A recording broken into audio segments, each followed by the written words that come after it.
Bjorn, welcome to the Creative Gap podcast. It's good to have you. Yeah, man. Thanks for having me. I appreciate it. I'm curious about what is making you feel the most fulfilled or content lately in life. Mm, great question. Well, there's a couple different things. One is spending really quality time with my family. Like, not just kind of like sitting on the couch and scrolling while they're playing in the background, but like, um, taking the time to understand who each, I've got three kids and a wife. And when I give myself the time to take the time to observe who they are and interact with them in a way that I know is going to help them become more of who they are, and overcome obstacles that they have and challenge them and just see them step into more maturity and responsibility and increase in the skills that they have. Mm. Though that's super satisfying for me. Mm. Um, Another thing is, and this is like super nerdy, I guess, but like, or not nerdy, but maybe, I guess, following a budget Okay. is like, like I was always really just like, kind of like, money comes in, money goes out, didn't really pay much attention. And, the past couple years, I've gotten really serious about budgeting, and it Mm. is extremely satisfying. Like, I went from not paying attention to my money at all to like now, using an app and like tracking every expense and every purchase and, having a long-term plan for things. And it's been just so rewarding and satisfying and even like um telling myself no, like for Mm. example, like Yeah. deciding what not to buy. Like just because I have the money doesn't mean that I need to go And spend this it. is both personal and business. Personal and business, absolutely. Yep. Mm. Yep. Like I think I used to feel so sort of like driven to have the best of everything.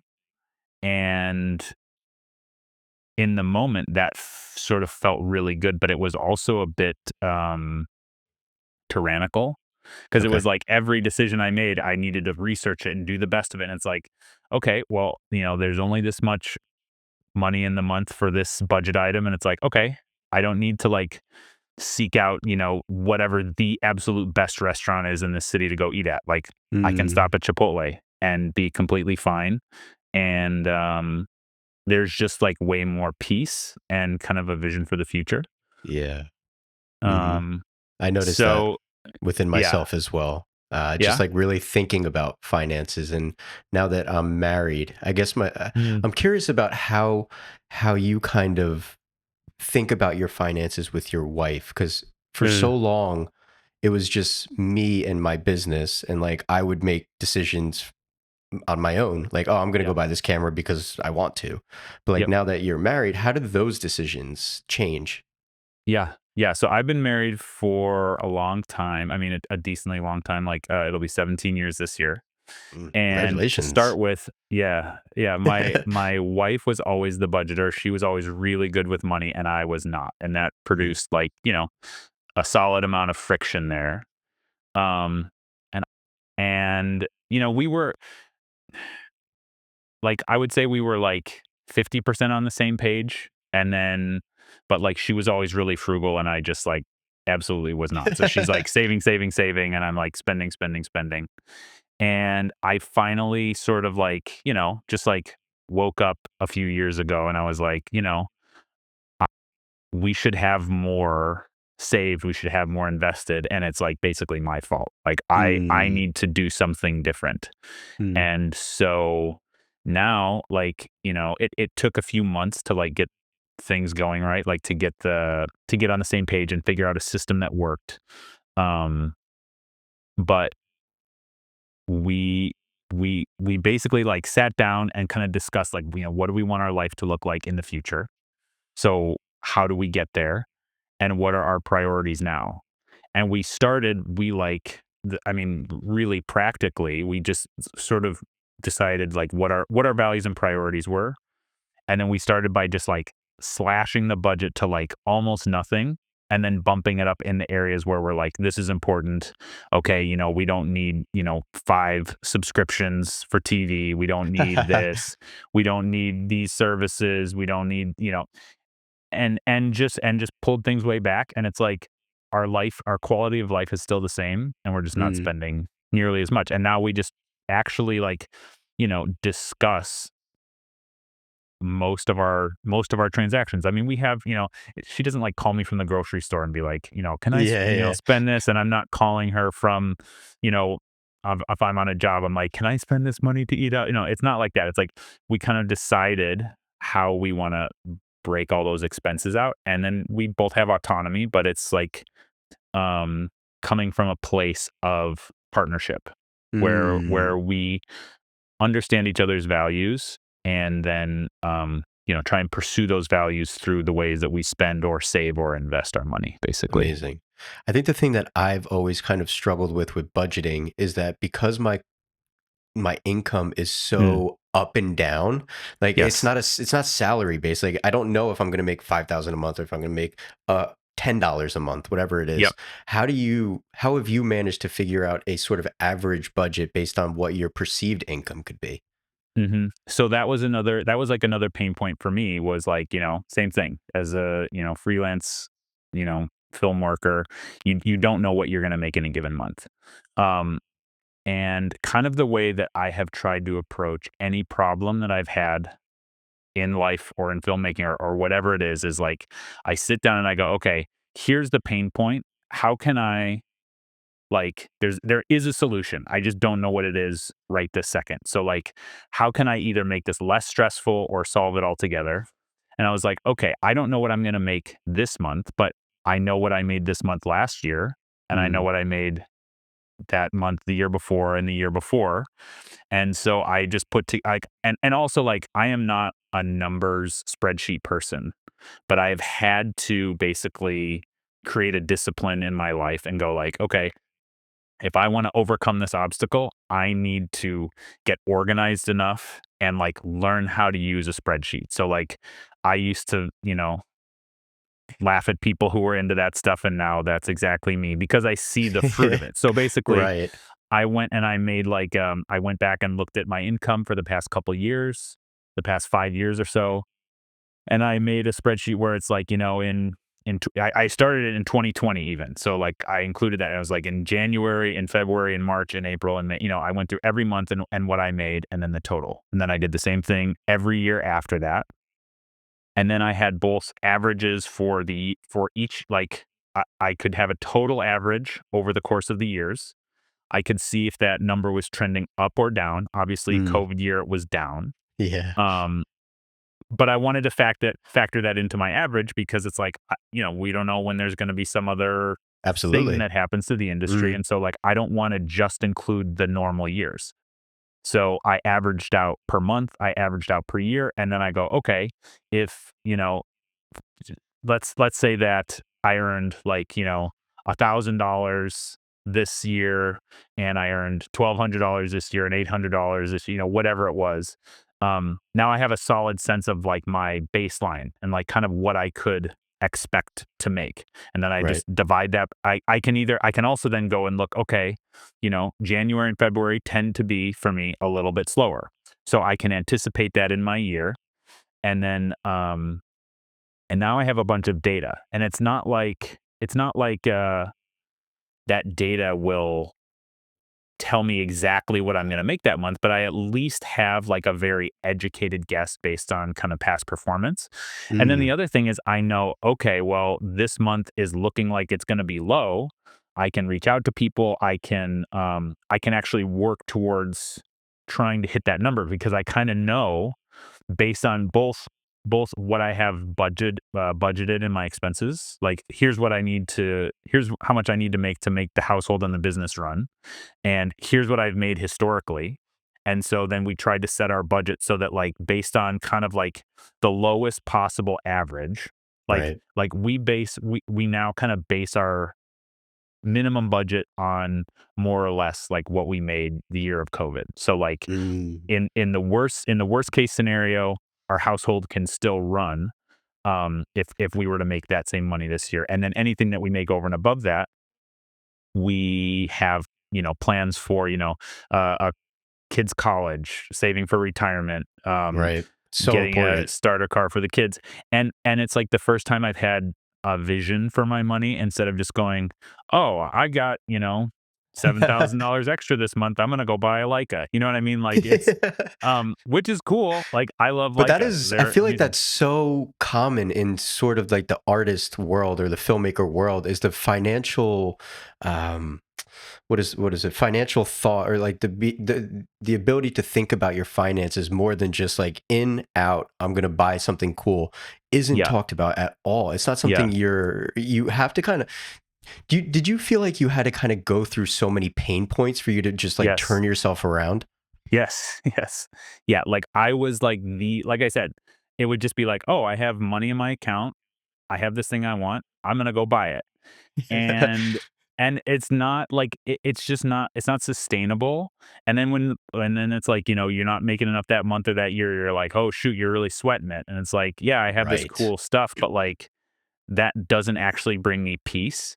And so how can I organize my finances around having peace rather than having stuff, Oh you man, know? you're speaking my Um, language right now. yeah. Peace is something that I have like really driven into myself the past year, because I've noticed that I think I've always been decent at finances. Like I always thought about it as like an important aspect of being a cinematographer, just being a freelancer.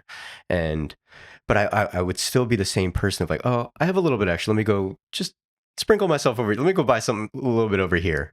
But then I realized like I was putting money away. I have an emergency fund, but still, if I had a slow month, I didn't feel peace, or like Mm, maybe I was accruing a little bit too much debt over here, and like that was hurting my peace.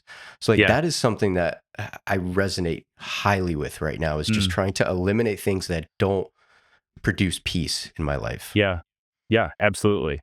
And I think what helped me was I was speaking with, kind of like a creative business coach, and this was a few years ago, and I was like, I'm not a business person, like this is an art. This I'm not in it for the industry. I'm in it to make cool stuff. And she was like, okay, well, let me ask you this: like, do you make money? And I was like, yes. And she's like, do you make money on a regular basis? Yes. And how do you make that money? Do you make that money by like providing a service? Like, yes. And are you able to like feed your family and increase the goals that you have for that service? And I was like, yes. And she's like, okay, then you run a business. Like that is exactly what you're doing. And you don't have to like be sort of like split in your mind about the difference between business and art. Like take your creative problem solving approach and apply that to business. And since that was a huge revelation for me, and then it made, doing spreadsheets and all these other things just like any other skill you would learn on set. Like, Mm, um, there's a craft to it, and it actually started to energize me when I'm like, yeah. "Oh, okay, I can bring my creative problem solving into these kind of like business challenges, and that's interesting, and that's exciting, and that's energizing. Mm, It's not such a drag." I mean, yeah, yeah, that was kind of the transformational moment for me, is like going, "Okay, as an artist, I can be creative in the way that I run my business." mm. I could talk about this all day. Oh man. I think what you said something before about like you were looking at your past maybe 5 years and seeing kind of the trajectory of it, or what this year did, what this year. And I think within that, you kind of have this thought of like, oh, maybe like what does success look like to Mm, me in these yeah, moments? Maybe because it could be potentially financial when you're looking at spreadsheets like that. Like, okay, this year I made 1,000. This year I made 1,200. This year I made 800. Does that quantify me as not successful, even though mm, maybe I did projects that were way more fruitful to me? So like yeah, that is interesting. yep. Yeah, I feel like it's the money piece is just like one data point. Mm. It's like one data point and one consideration in the success that you're having. Cause like, let's say that you got hired to shoot every single day, but it was like just boring talking head stuff for some boring little thing that sucks. It's like that year might be great for you, but then you're going to have nothing to show for it the next year. Um, so there is something to be said for like it's definitely not just all about money. I think what you were saying about sort of defining success, I mean, for me, there's like sort of tiers of success. Um, and like the first tier is just literally being able to make a living doing my favorite thing. Like right there, you're successful. If you're doing Yeah. that in film, you are a successful filmmaker. Mm. Um, I don't need to make millions of dollars a year to be successful. Um, because also that kind of like, I think if you approach it from that perspective, you're never going to be happy because, You're you always know, chasing. you're always chasing. Cause let's say that your goal is to go, okay, I'm going to make $1 million this year. And that's going to make me feel successful. It's not going to make you feel successful. You're just going to be like, well, I made $1 million, but I only did it shooting pharma commercials and I Right. really should be shooting, Nike commercial, whatever your thing is. But also, once you Um, hit that million, that goalpost is going to end up moving. You're going to have to make 1.2 next year. yeah, It's just a exactly. continual evolution of the moving goalpost. Yep. Yeah, so I guess for me, I look at success in terms of, yeah, can I pay my bills? Am I getting to work on, like I guess I have like financial goals, I have creative goals, and I have kind of personal goals. So, um, am I making enough money to hit my financial goals, both like business and personally? That's one thing. Am I able to collaborate with people who I resonate with and create work that I feel like represents my perspective? And then the other thing is like, am I developing? Like, can I see a Mm. change in who I was at the beginning of the year versus the end of the year?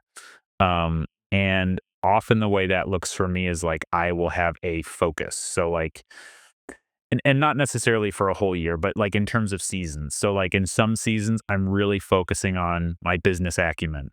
In some seasons, I'm really focusing on like maybe lighting. Another season, I'm focusing more on camera movement. And like right now, I'm really focusing kind of on visual language and understanding sort of like visual theory. Like in general, why do we resonate with certain images and like understanding how human perception works. And that's been Mm. incredibly fruitful for my artistic development. And so I kind of like, yeah, I go in seasons until I feel like I hit a bit of a plateau there. I'm like, okay, I grew a decent amount. And then I start to see other areas where it's like, okay, now and it's usually around bottlenecks. So it's like Okay. maybe my art, you know, I'm maxed out artistically, I'm maxed out craft wise, but my bottleneck is business. Okay, now I know that I need to work on that until I can like lift that ceiling a little bit higher. And then every time I'm like trying to evaluate where are my bottlenecks and where is my energy like leading me to pursue growth right now. Mm. I appreciate your level of balance between art and business because I find that I'm similar in that regard, and Mm. maybe some other people tend to avoid the whole business side of things. And you said something earlier also about if you notice that you notice that this month might be a little bit slower, so you might want to start reaching out. Like, what does that marketing, that self marketing look like for you? Has it developed, or like have you found certain things that were successful or things that you might have failed on when it comes to that sort of self marketing? Yeah. So frankly, that's something I've been really bad about. And that's one of my kind of focuses this year is it's simultaneously working on the art side and on the like marketing side. Um I think because sort of like in the past I was like, business, I'm not that's not for me. I'm an artist. I was always like, oh, I'm introverted, so I'm not a networker or like um, I kind of I had a very, like, limited perspective on what those kinds of things could look like because, like, it always feels bad to me when I get, like, an email from some, like, random crew person from some place in the country. I've never met them. I don't know them at all, and they're like, "Hey, just letting you know, like I'm available for work." And I get it. Like I totally understand. Like you're trying to drum up work, but like there's no connection there. I Yeah. can tell you're not. It's not so much about providing value. It's about like what they can get out of that. And so as a result, because I've seen it done in ways that don't feel good to me, They're I've authentic. avoided Yeah. even trying it. Yeah, they're not authentic. Like, genuinely for me, like, I'm looking for collaborators. Like, I'm not just like, I mean, of course, like, we all need to get paid for our work, but if, I've always sort of struggled to know the best way to reach out, like a cold reach out, for example. Um, I think what's always been helpful for me is being more interested in genuine relationships with the people that I do know, Mm, um, and looking to support them and see how they can win. Um, and that ends up leading to them passing my name around and me not having to go out and cold call and cold email people. Now, I'm not saying you shouldn't do like that, you shouldn't cold contact people.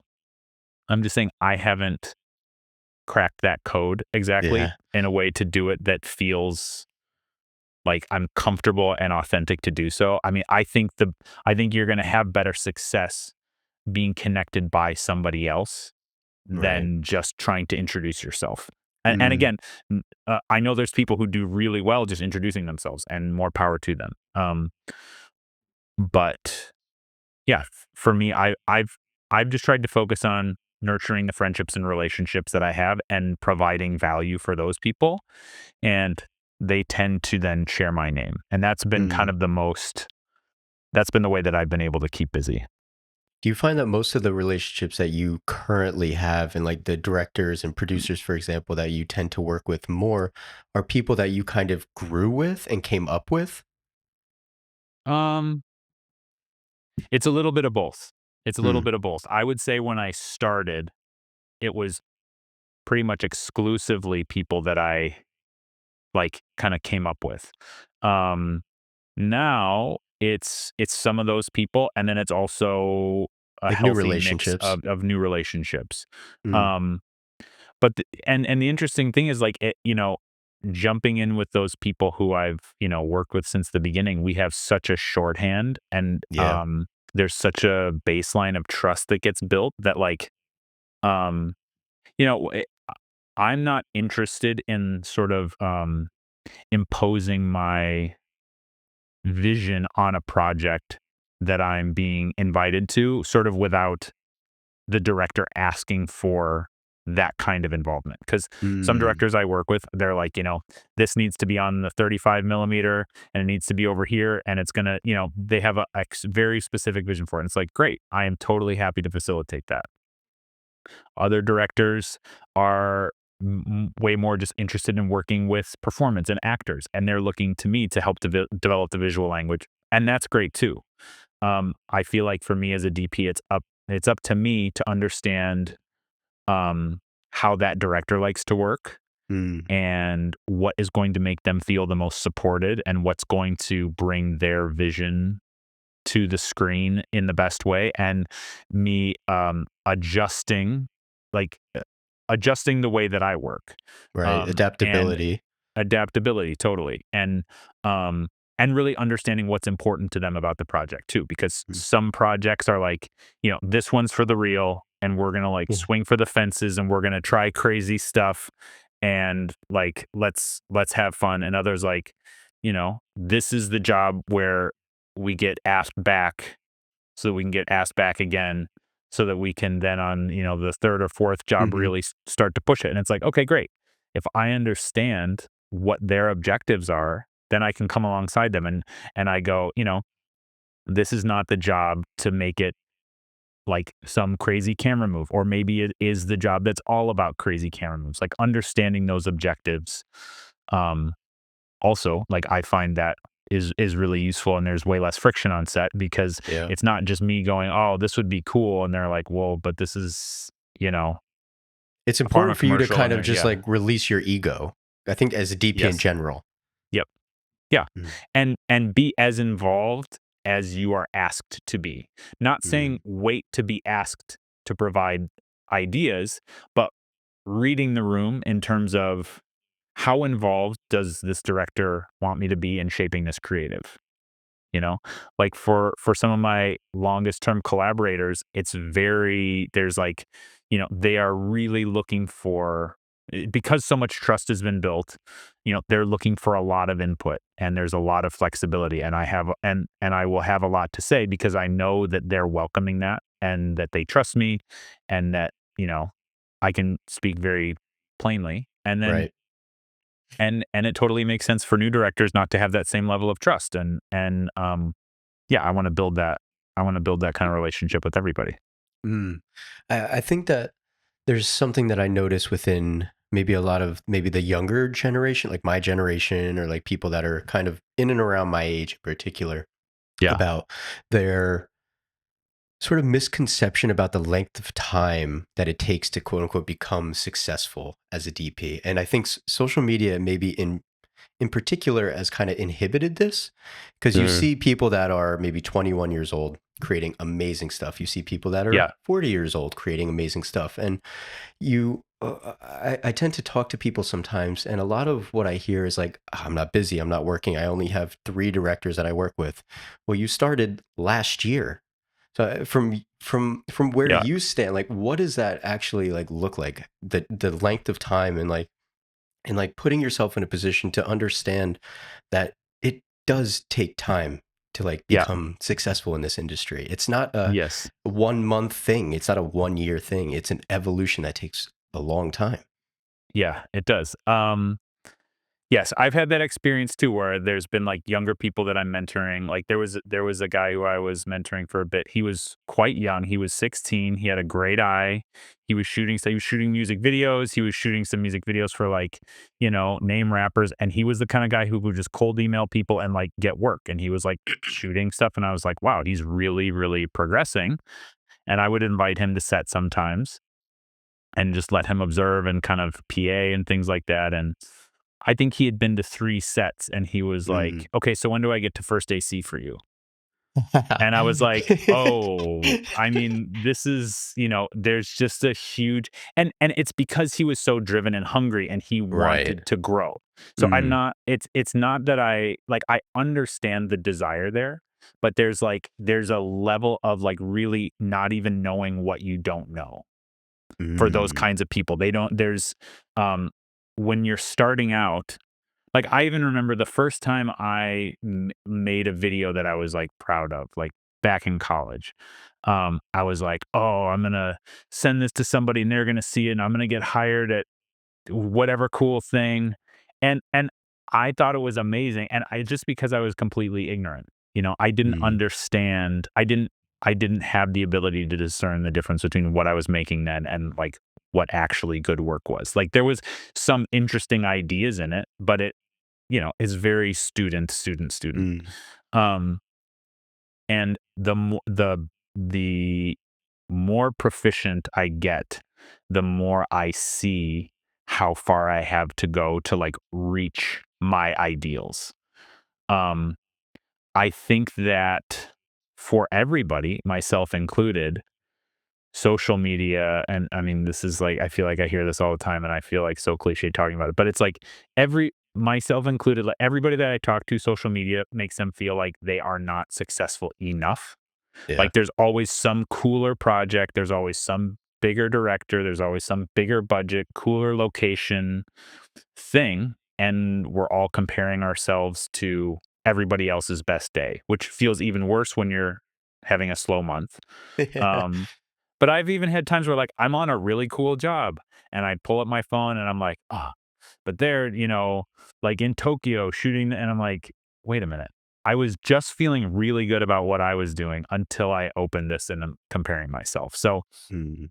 I think it's important for me to remember to compare myself to myself, and Yes. to, like, am I doing the best that I can with this opportunity, even if it's not the coolest, sexiest, biggest budget thing. It's like, I need to have the discipline to approach every job, in the way that I will approach every job in the future. Like, I don't want to treat this smaller job less than I would if I got a really big opportunity. Mm. Speaking of like smaller jobs and just like the idea of, for me, those a lot of the smaller jobs that I tend to shoot sometimes, I love to look at those as like experimentation Mm, options, yeah. especially interviews in particular. I know a Mm. lot of people hate on interviews, which I get, but they are such an opportunity for you to just like explore lighting a face and a space. Exactly, 100%. I don't really understand the hate for interviews. I can understand the hate for interviews if you have, like, one light panel or For sure. something like that, like, Yeah. that's not fun, but that's not fun at any time. Right. Um, but if you have some resources, like, treat it as a way to, like, exactly what you said. Treat it as an opportunity to, like, understand how to light a face, and not only, like, a face, but generally how you should light faces. Like, some Mm, people's bone structure are such that they have a much rounder face, and for that, you want a more faceted light look. Like, you want your lights at more kind of oblique angles to each other. Then there's people whose, bone structures are like, basically, like, if you have a more squared head, you want a more wrappy light to help bring out the qualities of their face. If yes. they have a rounder head, you want a more faceted kind of light, depending on the, like, sheen of their skin or where how their eyes are set. Like, it That's a it teaches huge you thing. how all those tricks of, like, how do you get light in people's eyes? How do you handle glasses? How do you Oh, handle yeah. dark hair, light hair, curly hair, straight hair? And a lot of times you don't necessarily have the opportunity to change lighting in between all of those setups. Maybe you do, maybe you don't. Um, but okay, so what are the little tricks that you can have? A wag flag here to chop the bottom of your key light so that it gets it out of the glasses, but it still gets in their eyes. Or can I, instead of having, one light source as a backlight, can I use a bunch of Titan tubes and control the amount of wrap, like how far the Mm, wrap comes by just turning off half the lights? Or can I bring warm light up from the ground for that backlight and a little bit cooler from the top? So you're, like, creating all kinds of, anyways, like you're saying, yes. it's a really fantastic opportunity to play with fighting human faces. Like, I just had a a very unique project where I did only interviews for a week in New Jersey in November, a week in Sao Paulo in December, and a week in Shanghai in January. And it was like we were more or less creating the same kind of set in all these different places, interviewing people all week. And again, all kinds of different looking people. Mhm. And I don't speak Portuguese and I don't speak Mandarin. And so I was spending the whole interviews just watching people's faces, trying to figure out how to improve eye light, how to Mm. all of these kinds of things. It's exactly what you said. Treating it like, well, this is just a Like a boring playground. interview, so I'm just going to put up a key light here. It's like, no, no, no. Let's try some ideas that you might have and figure out how to adapt them into projects that you care about. Additionally, with lighting, I think the other thing I love about interviews in particular is most of the time, unless it's maybe you have an opportunity to scout, it forces you to immediately think about the fundamentals of composition and Mm, walk into a space for the very first time and be like, within 2 minutes, 5 minutes, think about where you're going to place the subject. And I yep. think that is such a fundamental tool that I've used in Mm, higher end commercials. Is just like yep. looking at a space and asking myself, where are we going to place the camera? Where are we going to place the subject? Mm. Yeah, absolutely. Yeah, I think too, coming from, because I kind of started in, like, doc world. It's similar where you might have limited tools, you might have no tools, but those kinds of jobs can really teach you a lot about the fundamentals of balance and composition and image making and Mm, lighting, because a lot of, maybe it's a lower budget thing and you have to work with the existing lighting and just shape that. And mm. yeah, that teaches you a lot about how lighting works. Along with experimentation, I'd love to dig a little bit deeper into what we were talking about before we kind of started recording and sort of your visual theory and things that you're experimenting with on your phone that you're kind Mm. of sharing publicly on like your stories. Like what is the purpose behind doing that and what value do you find from doing things like that? Yeah. So I have found that, you know, when I very first started, my work maybe tended more towards the like abstract and metaphorical kinds of images. And of course, I really enjoy that. And the more that I've gotten into the commercial world, there's at least on the kinds of jobs that I'm mostly being asked to do, there's not as much room for that kind of image making. Mm. And I've realized that, and I'm not bemoaning that. It's like, I understand it. A lot of products, they just want sort of pictorial representation of their product. They're not looking for an interpretation of it in any way, which is totally understandable and totally fine. So, what I've been focusing on mostly for the past couple years is how to do pictorial representation in a way that um still satisfies some kind of um naturalistic or cinematic instinct that I have. Like, how do I take the kinds of images that I love and take the intent behind those things, and as much as I am allowed to incorporate that into the work that I'm doing, as much as makes Mm. sense for the project. Um, and I kept thinking, okay, well, I'm focusing on this, but like, one of these jobs is I'm gonna get more of a chance to like do the kinds of things that I want to do. And there have been a few for sure, but I just kind of got to the point where I was like, I mean, there was a couple things. I was really realizing like, wow, I've been ignoring my just like creative instincts that I have because I Mm. know that they're not necessarily as welcome on kind of your Right. traditional commercial set. Do you feel like And you were losing like a sense of yourself in your craft? not I wouldn't say I was losing a sense of myself. I was just like I take a lot of I get a lot of joy out of the craft itself. So Mm. even if I'm shooting like whatever I'm shooting, it's like it's a good day on set. You know what I mean? Right. Like I still love it. But I was feeling this desire to be more expressive with the kind of images that I'm making. And again, it doesn't make sense to shoehorn that into like a dog food commercial, for example. It's just like Mm. it's like it's not the right place for it unless the whole creative is that. Like if that's what the creative is about, then great. Let's bring it. But instead of and the other thing that I think that held me back was I've been very focused the last couple years on image fidelity. So Mm. on using the best lenses and the best cameras because I think that's important. It's very important and I understand why people say, the camera doesn't matter. It's about your eye. I think the camera still matters, but I think a better way to say it is like what's more important than a good camera is the idea behind it. Mm. Um So, I spent a lot of time and money investing in like really great gear. And I was like, I have all these ideas for images that I want to make, but um, I don't want to, like, it's going to be difficult for me to create those just absolutely by myself.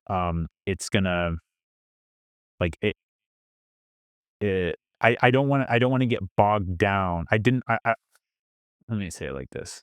It's like I was too focused on making sure that those ideas were captured in the highest fidelity possible. Mm. And that became an obstacle to my just making and recording images that I found interesting. Um, I think the other thing is for a long time, so that was one obstacle. Another obstacle is when I was very first starting shooting, and like, at the very beginning of my career, I brought a camera with me literally everywhere. I was always taking pictures. I was always capturing. And like, as my kids were little and things like that, I was like, this is actually detracting from my quality of life because I'm spending so much Oh. time looking for an image that I'm not being present with my family. And so then I kind of, then I probably swung too far the other way and didn't bring a camera with me anywhere at Anywhere. all. I mean, I had Mm. my phone. I would take some pictures with my phone, but I would see images and go, you know what? I'm intentionally not going to capture that because it's going to take me out of being present with the people I'm with in the moment. Mm. Um, and I I think I took that too far maybe, to where I was not giving myself permission to re-engage with that.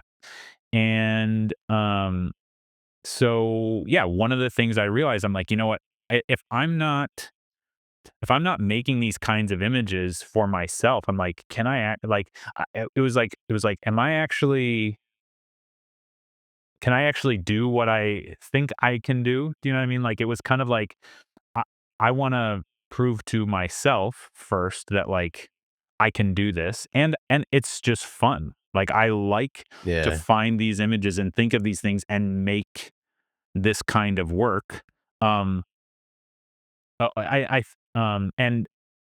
and using my phone helps me overcome the obstacle of like capturing things with an Alexa or something like that. Um, and frankly, the newest iPhone is like quite a competent image maker.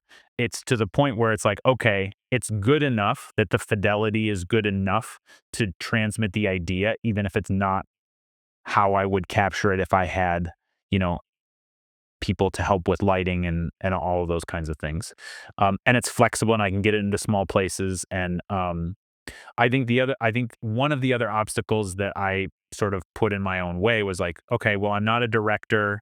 And so it's harder for me to like, come up with my own work. Like, what is the format for this? Like, I don't have Mm. necessarily I don't have a story behind these images, but I also think that was not a helpful way to look at things because like in my work in general, it's not my responsibility to generate the story. It's my responsibility to help transmit that story through images. And even though there's not a explicit story in the work that I'm trying to make, I'm transmitting a feeling, and I'm transmitting. I hope I'm transmitting a feeling and a way of capturing action or moments that is very satisfying to me and helps keep me sharp. And I have I've found it to be really very satisfying. Um, one of the things that has helped me in that is there's um, this academic guy Rudolf Arnheim who Okay. he's written a bunch of books on basically on human perception that I've been reading. And in general, I'm not a like I listen to a lot of audiobooks. I don't do a lot of sit down and reading a book. Um, but these books for me have been what I would say like the equivalent of if I was a musician and I was good at playing by ear and then I discovered music theory, what that would Ah. open up those possibilities. I Mm. feel like these books are like kind of discovering visual theory because I mean he it just talks about human perception and talks about how art works and why things are interesting to us and what captures our attention and how we perceive the world around us. And it's very academic. It's not a light read. It's not breezy. I mean, it takes me a long time to get Yeah. through this stuff, and I have to like reread things. But I have found it to be so inspiring that Mm. I'm I probably spend an average of an hour a day reading this book, maybe 2 hours a day, depending on what it Wow. is. I'm reading his various books, and Right. I've never underlined so many things in a book ever, basically. Maybe we'll, if you could send me a link to him, maybe we'll link Yeah, them in the description for people to check out. I'm definitely curious about it for yeah. sure.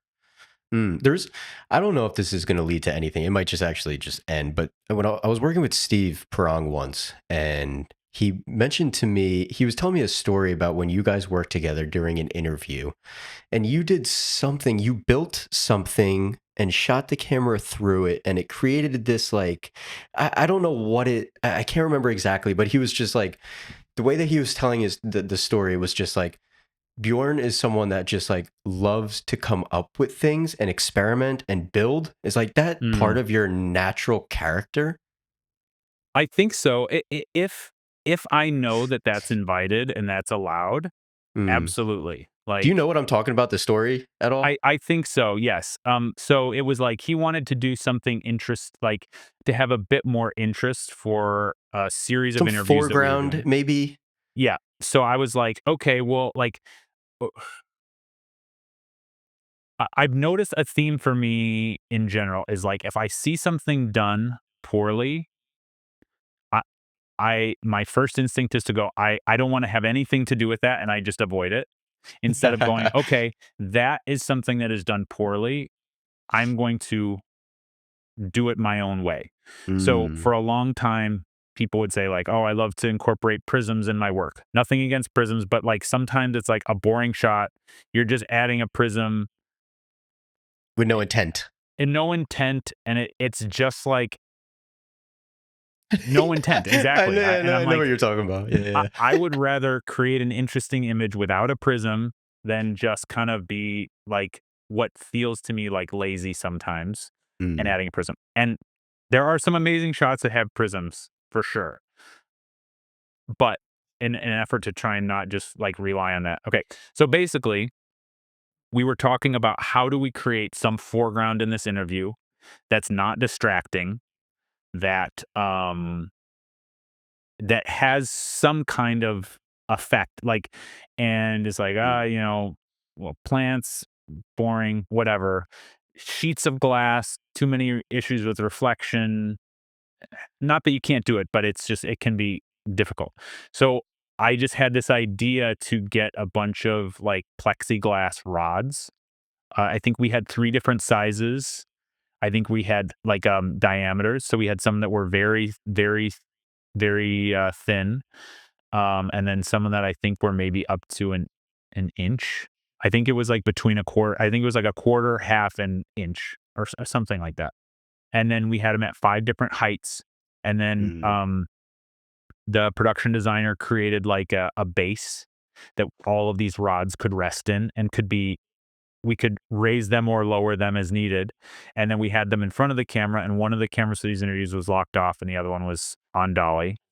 And we had it at just basically like the perfect height and the perfect distribution of actually, I think we it wasn't just one rail. It was multiple rails in depth so that we could Mm. control like how present or not present they were in the image, the height of each one of them. And so as we passed by, like sometimes it would completely wipe their face, some of it would be like extremely out of focus and just kind of create a glisten, some of it would be a little more present, some of it would just be kind of on the bottom. And it was enough. It was like, yes, a straight piece of plexi rods, not like, not sheets. So Sure. that it would kind of, diffract the light or Mhm. refract. I always confuse those 2. But, in an organic enough pattern that it wasn't just like bang, bang, bang, bang, bang. We could create gaps, and it was enough visual interest in different heights and places in the shot that as we moved past them, it became more than just kind of a dolly shot. And it just had this kind of like sparkle as it would, we could arrange certain lights to maybe hit one of them in a different way and give a little extra ping or knock them Mm. down. So, That's um, sweet. That's yeah, pretty sweet. so, I mean, it was just like, okay, elevated corporate interview for, a big Right. Fortune But 500 I think that company. that speaks to maybe it's you and Steve together wanting to be able to push. It's the Yeah, combination of director and DP that want to 100%. elevate something. Yes, absolutely. Yeah. I mean, I cannot be like, eh, I can only make good work if Mm. if me and the director can make good work. Right. Mm. I'm curious about where you are now in your career. Has there been something recently that maybe you unlocked about cinematography or just filmmaking in general, like something that like a new door that's open that you're like, oh, I never realized this about this job. And for Mm. me, if I could provide an example, it was Yeah. maybe last year, maybe a year and a half ago, where I put an emphasis on production design, wardrobe, and Uh, makeup. I never really thought about it before. I was like, oh, I just have the light this way, put the camera this way, and it's going to yeah. look exactly how this image that I love is going to look. No, it doesn't. It's all Yeah. about these things that I said. So that to me is an example of a moment where like I unlocked something that was really Yeah. important. Well, before I answer, can you tell me more about now what your approach is there? Like, as the Sure. DP, how do you work with those other departments to kind of get what you're looking for? I think it depends on if it's a commercial or if it's a narrative. I don't think I've Uh, necessarily worked on too many commercials where like, it's super like I think I'm still in the lower tier of commercials where maybe art isn't an emphasis sometimes on the production side of things. And I think that's where I yeah, struggle is like one of the first questions I actually ask when I get onboarded is like, is there a production designer? Is there someone there for yeah, art? And if the answer is no, I know that okay, there's going to probably be some struggle on this yeah, project. But if there's a yes, then I like to try to get connected with them and get an understanding of what they're thinking about the project. yeah, And I think one of the first things that I like to talk about is depending on the location, because most of the time the location's already picked out before I even get yeah. to be on board, which is what it is. But it's just understanding window treatment. I think that's huge for Mm, me. Is yeah, just like, what are you thinking about window treatment? This is what I like. This is how I see it maybe fitting. What do you imagine for this? Because bare windows, they have their purpose, but I think window treatments in particular are huge. And yeah, I think I guess maybe from the other side of it too is the budgeting from a DP standpoint. I have money for uh, camera, I have money for lighting, and if I consciously and genuinely know that maybe I only need say $1,000 for lighting, but they gave me 2,000. Instead of spending the extra two, I'd rather that go to the production designer to make it look yeah, so much better. And I yep, think that's a common theme I notice within DPs is excess money immediately goes to art. yep. Yeah, no, I think that's a really great way to look at it because if what like we should be able to make a white wall look interesting, and then that becomes sort of your ceiling. Like, the Mm, more interesting environment you have to work with, the more interesting kinds of work that you can do. Um, I think in terms of like recent revelations, honestly, I would just say what I'm learning through these books. mhm, Um,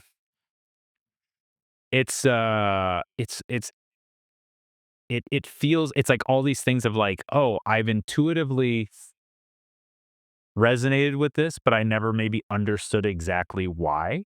mm, And it's a little hard for me to synthesize specifically about how I have applied that to my work because I haven't really had the chance to apply it to my commercial work yet. Um, and that's part of what I've just been doing these visual experiments. And I think that like that's the result. These experiments are basically the result of what I feel like I've unlocked in mm. and it's real like a lot of it it sounds so simple to say it, but like when I really like understand it, um it has to do with I think like learning about um like foreground, background and midground Okay. and how Depth. to Yeah. yes, um and how the eye perceives depth. Mm. Um it's always something that I think DPs are striving to create depth and understand depth. Yeah.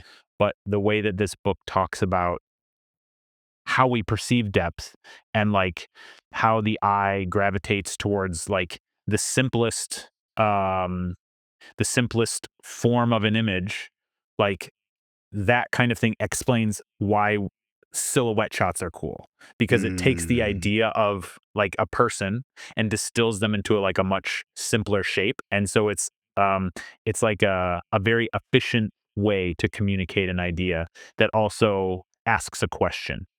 So how do you like how do you translate that kind of thinking and trying to find those kinds of opportunities not just with silhouette shots? Right. So it's like, rather than just going, "Oh, this is a cool shot that I've seen somewhere. How can I recreate that or tweak it?"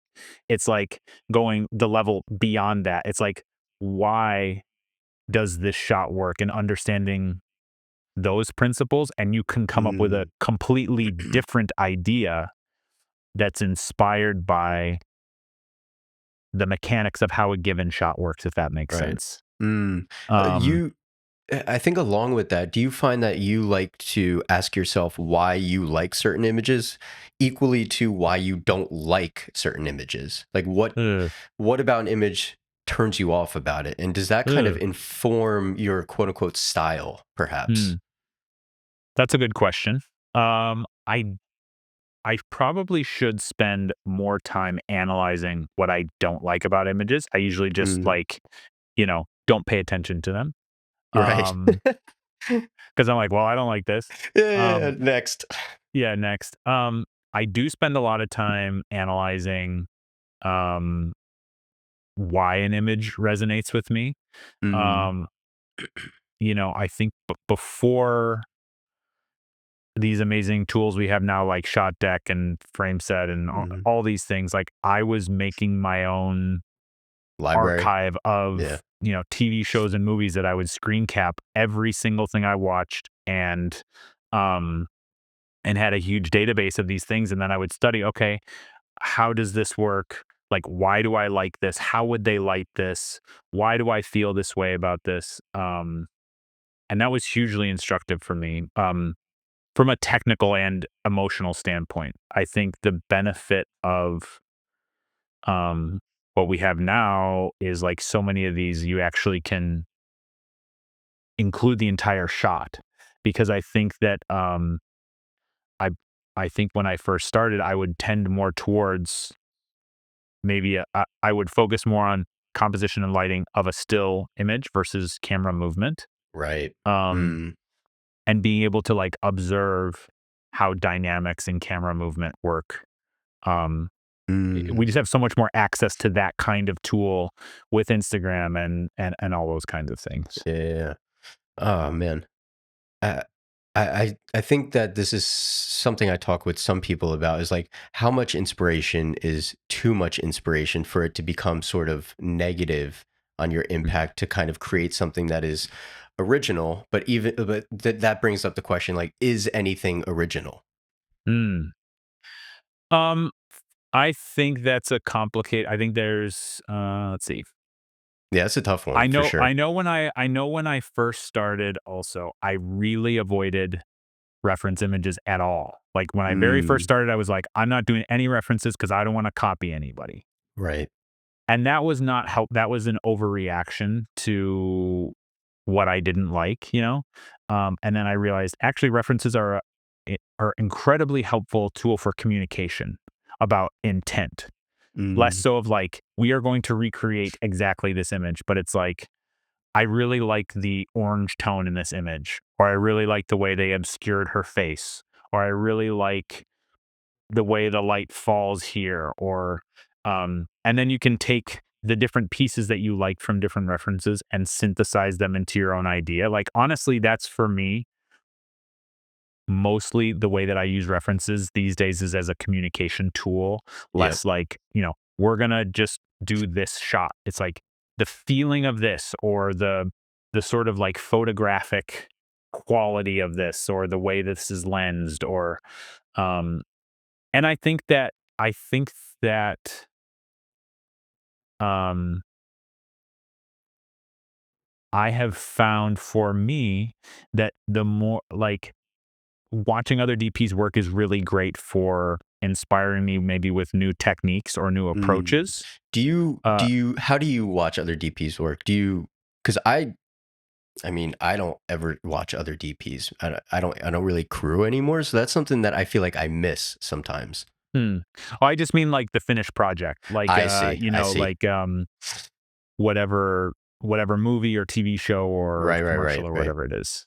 Um, Mm, And for that, like, honestly, I'll go down a rabbit trail of like, I'll say, okay, I like the work of this DP. And then I'll go onto their website and then I'll see who they're rep by. And then I'll see all the other DPs there and I'll watch through their work. And then I'll see which directors they're working with. And then I watch through that director's work. And then that leads me to other DPs. And it just kind of creates this like branching mm, path of opportunities to see different work. Right. Um, but I, I I think that for me, when I have felt more truly inspired, have been by um, observation in my own life, just Mm. observing things that I find photographically interesting, and also through other um, other mediums altogether than photography, like um, whether it's like painting or etching or science, even like talking about uh psychological concepts of perception, like all these things where um it it gives me new ideas for ways to represent certain things, Right. rather than just kind of trying to capture whatever the kind of current moment is in cinematography, which is also an important skill to have because um one of the things that is, I think, challenging about sharing work today is that, for example, if you're sharing work on Instagram, Instagram highly incentivizes quick dopamine releasing, like hooky, Yeah. grabby images right off the bat. Like there's no time for something interesting to develop. And I've even found that with like some of these experiments. Like if I wait more than like 2 seconds, people just click past it because they're not aware that there's going to be like a sequence of things that unfold Mm. throughout a 7 second, a 12-second shot. It's not like I'm Right. posting some big long one or whatever. But Instagram pushes people towards like if I was just like, hey guys, it's Bjorn. Let me talk about this lens filter, blah blah blah. They would push a lot more eyeballs to that kind of Mm. content than they do things that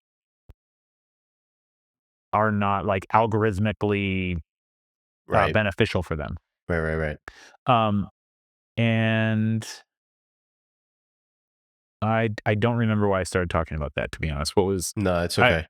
No, I think that entire part pretty much encapsulated what I was kind of going for there. I want to shift into something a little bit different, more about like the mentality side of being an artist or being a DP in particular in this time right now. And maybe with some of the people or some of the messages that I receive and some of the people that I'm surrounded by, like especially maybe crew members that want to grow into Hmm, maybe becoming a DP or maybe want to become a gaffer, key grip, or even a yeah. director. I think there's a consistent topic of fear. Mm, And I'm curious from where you've started to where you are now, how has kind of fear played a role in your evolution and growth? And how have you kind of had to maybe overcome fear to kind of continue through tough moments and sort of be where you are now? sure. And if you still Can feel fear today. hmm, can you elaborate on the kinds of fear that that come Yep. up? Yeah, I think for a lot of people it's the fear of committing to wanting to be a full-time freelancer. It's the fear of not Hmm, being consistent in work. It's the fear of not being accepted as an artist or your voice. I think maybe for crew hmm, members, it's the fear of jumping from being a very busy, high profile AC to becoming a hmm, DP and then having to say no to work.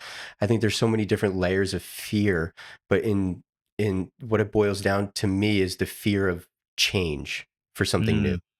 hmm, hmm. So a little bit of just like background. I got a little bit of a late start. Well, I consider a late start. I didn't really even pick up a camera and decide I wanted to learn to shoot until I was like 27 or something like that. Um, Oh wow. and I started as a print and motion designer, mostly like working for nonprofits and things like that. And I had a full-time job at a nonprofit for a year, and then I went freelance, and then I had another one for 4.5 years, and I went freelance again. And I would say for the first 10 years of my like working life, I think maybe 5.5 of those I had a full-time job. And but I was always doing freelance work on the side. And it was a lot of different things, especially when I Mhm. mean, when I very first started, it was just print and motion design. And then it started to be print, motion design, and photography. And then it was print, motion design, photography, color grading, cinematography, editing. I had a lot of different ways of earning money. And Mm. that's partially why I felt confident to step out and do freelance, because I knew that I was already getting that kind of work. um, like even in college, right out of college, I got a big design project that carried me through like 6 months. So it was Wow. like, um, that was just sort of like the regular rhythm of things for me. So it wasn't like I was going from, I was never like jumping off of any cliffs Cliffs. per se. Now Yeah. there were big steps. I mean, moving from full time to freelance is a big jump, but I shouldn't say I made sure, because I wasn't intentional necessarily in my mind about coming up with a plan for it, but I had created a runway for myself where it was more of a gradual transition rather than just going, well, I have a full-time job, I have no contacts, and now I'm just going to like make the jump into freelance.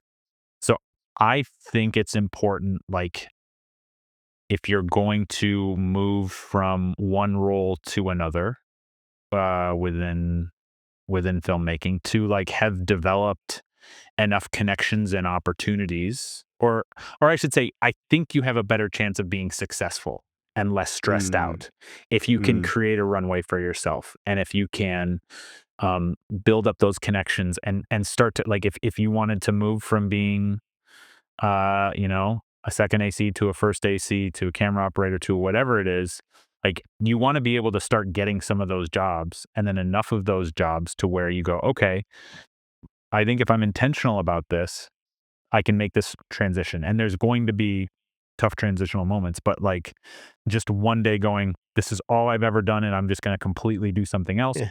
You can be successful there, but I hope that, you have a nice little Pushing. chunk of change socked away, and a plan to do that, and enough training, like maybe while you're still in one role, like when I left the second nonprofit, like I was still, for the next 3 years, I was still doing design, I was still doing motion graphics, I was still doing editing, I was still doing color grading as I was pursuing cinematography, and then I would just slowly drop off those kinds of other services um, as it made sense. It was like, I'm on set over here somewhere, and they're like, "Oh, we need this new edit version." And I'm like, "Well, I can't because I'm gone." It's like, Right. okay, now I'm at the point where it doesn't make sense to be an editor, because it's actually making me less money, and it's detracting from my focus on this main thing I want to do.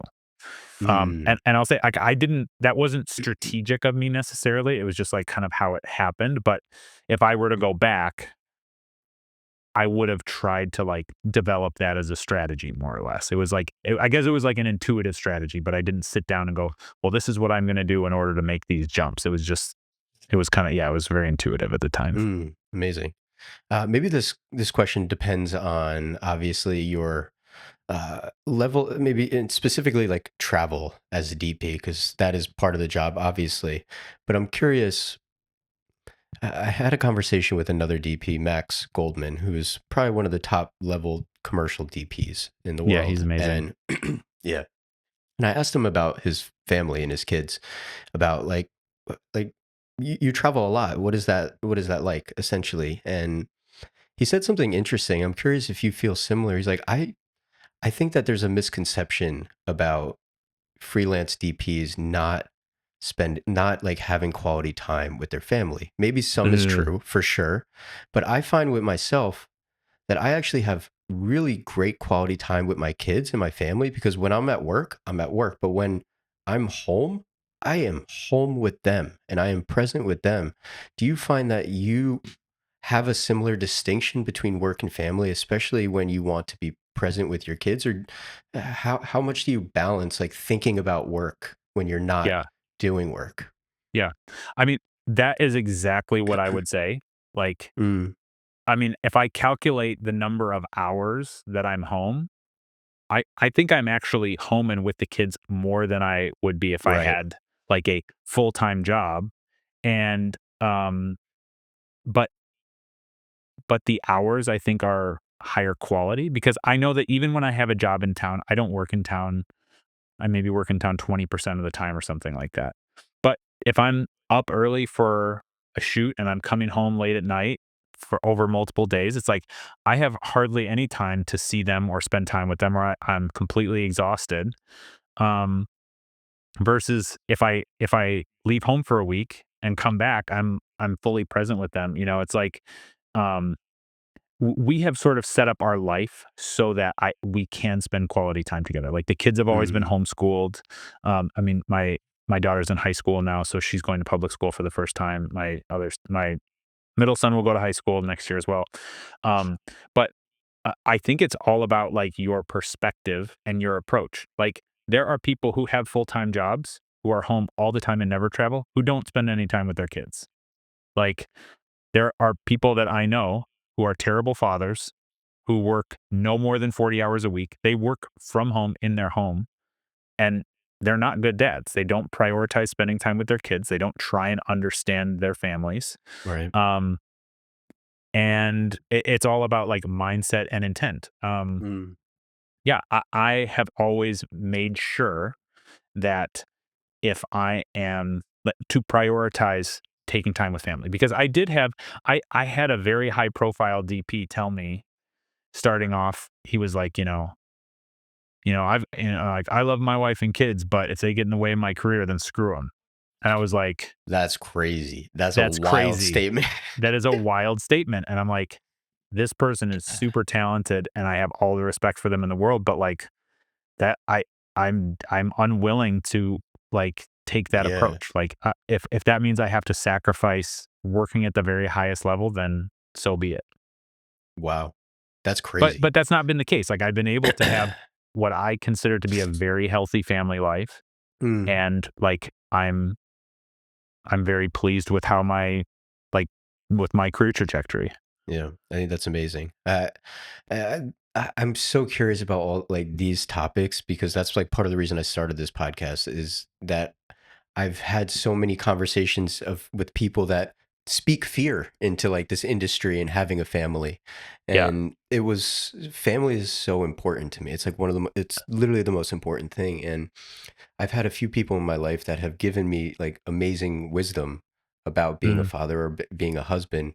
And yeah. that was kind of the premise of starting this was to be able to kind of talk about some of these topics. And it's truly selfish for me, but it's given me so much insight into how I could potentially live my life in the future. Yeah.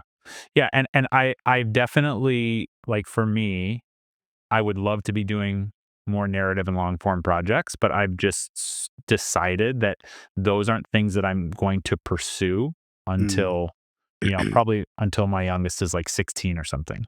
right, Um, and that is like quote unquote like a sacrifice, but my life is about like I love cinematography, I love filmmaking, I love movies, but I don't love them more than my family. And I don't want to mm, be like, 74 years old, yeah, surrounded by a bunch of awards and my kids don't want to talk to me. Like, that's right, not a nice future. Like, that is just not how I want things to turn out. And so it's better for me to go, okay, like, I'm not going to be gone for, 3, 6, 9 months at a time while my kids are still around and wanting to spend time with me. Um, it's not because I don't want to do those things, but I know that for me, if I pursue those things now, it's going to be detrimental for me in the long run overall. Maybe not for my career, but like for my life. right, right. Mm, I appreciate you sharing that. Um, I got two last questions for you. The first, maybe you don't have an answer for, but I'm curious if there was something that if you could look back on your career or life, even maybe you answered it already, maybe with the financial part. Is there something that you wish you could redo? Hmm. I I I still wish that I had a mentor. Mm, Um I feel like mentorship has been something that is like difficult for a lot of people, as in like I think a lot of people don't have the right kinds of mentors. So like I kind of had to figure out the commercial thing mostly on my own, like everything from set etiquette to like I mean everything. I had to figure it like aside from figuring out like learning cinematography, like teaching myself because I didn't go to film school. Also learning how commercial filmmaking works and like how to advance and figuring out all these problems. It's been like um I yeah, I would love to have people who were further along than me who could like Mm, help me figure out how to progress, you know? right.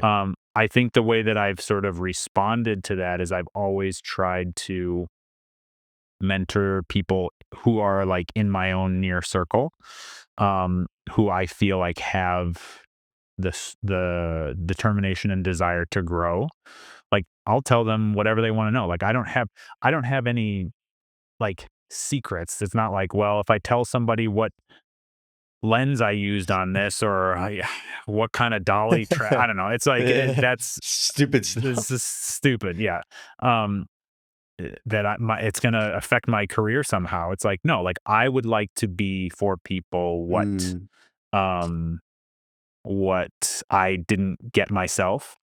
And so I have been like I for many years I've done in person just like mentoring, coaching, and other people have asked for it. So I've been doing it virtually online. I'll do like kind of like 1 hour sessions with mhm. people. And I've I done it. really enjoy. I what'd you say? I've done it. Oh yeah, yeah. I mean, Yeah. and it's I really enjoy it personally, and at least the feedback that I've gotten from people, they've said that it's been really helpful for them. So I feel like that's one way that I can, yeah, provide something for people that I never really Mm, had for myself.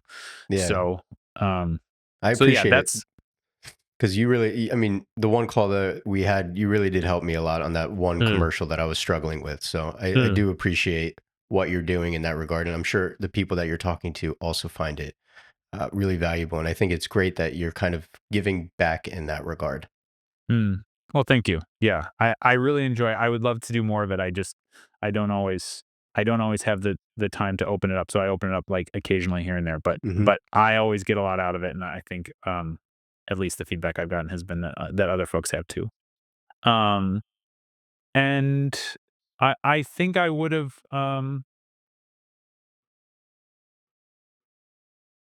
I think sort of yeah what I think I would have tried to figure out how to and that's part of why I'm trying to do it this year, but like figure out how to be more proactive in how I Mm, like market myself.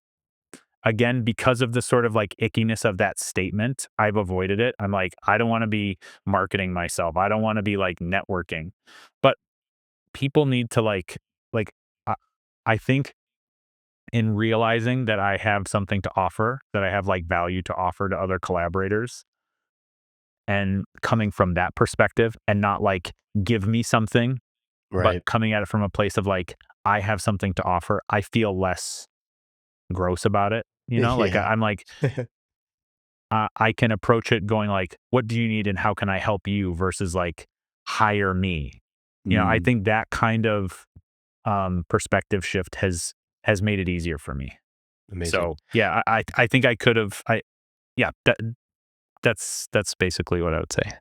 I think this last question is similar, but because you kind of touched on a few of the more career, technical, like not technical, but more career aspects there.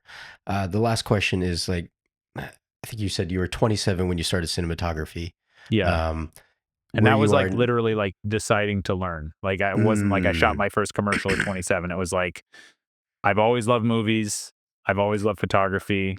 Like I'm going to learn how to use a camera, like a stills camera basically. well, so then, yeah, I guess even, yeah, at 27, where you are now, sitting at a Ugh. table, sitting across from you is that 27-year-old version of you.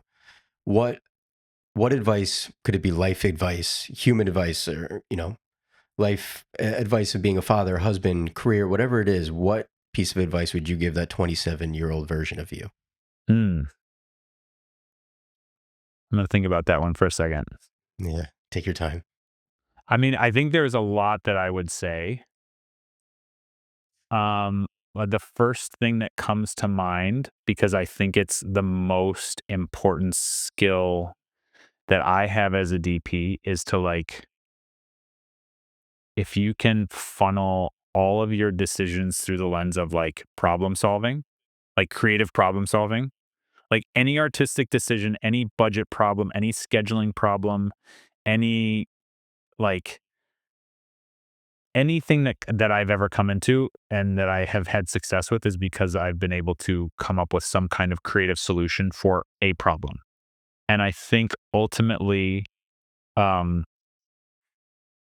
I'm confident that I have like a good eye for cinematography, but I think that what has helped me the most is creative problem solving and treating Mm, every problem as there is a solution for this, and it's up to me to like find that solution and take that approach to every part of your life. um I think that would have just unlocked things for me that were sort of, you know, I was like, and like I said earlier, like, oh, I'm an artist. Well, take your art brain and apply that to every problem or obstacle you have in your life, and that would have served me well a lot earlier, I think. mm. Beautiful. Thank you, man. Really appreciate Yeah, it. absolutely. Where can people find you? I'm on Instagram, Bjorn underscore Amundsen underscore DP, and my website is bjornamundsen.com, BJORN AMUNDSEN.com. And I do occasionally, have opportunities to do coaching sessions. So if you're interested, just shoot me a DM. Amazing. Thank you, man. Really appreciate being here. Yeah, dude, absolutely. Thanks for having me. All right, everyone. Hopefully, you enjoyed today's episode. Peace out.